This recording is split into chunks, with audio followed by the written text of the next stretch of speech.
ফারাক্কার বাঁধ বা তিস্তা ব্যারেজ বর্তমান বাংলাদেশে গলার কাটা।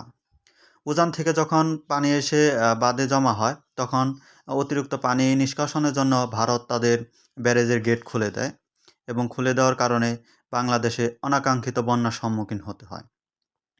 যদি এই বাঁধের সামনে আমরা আরেকটি বাঁধ তৈরি করতে পারি, তাহলে এই পানিগুলো আটকে রাখা সম্ভব এবং রাতারাতি আমাদের বন্যার সম্মুখীন হতে হবে না। যদি আমরা বাঁধটি তৈরি করতে পারি, বিকল্প বাঁধ, এবং বাঁধটি তৈরি করার ফলে দেখুন পানিগুলো জমাট বেঁধে গেছে এবং সরাসরি বাংলাদেশের দেশের দিকে যেতে পারে না, উজানের দিকেই সমতায় রয়েছে। যদি এই বাঁধটি তৈরি করা সম্ভব হয়, তাহলে ভারতের যে বিরূপ আচরণ তার থেকে আমরা মুক্তি পাব এবং তাদের সাথে যে আমাদের পানি নিয়ে ন্যায্য হিস্যা পাওনা কথা বলা হচ্ছে, সেটিও তারা আমাদের এখন পর্যন্ত বুঝিয়ে দিচ্ছে না।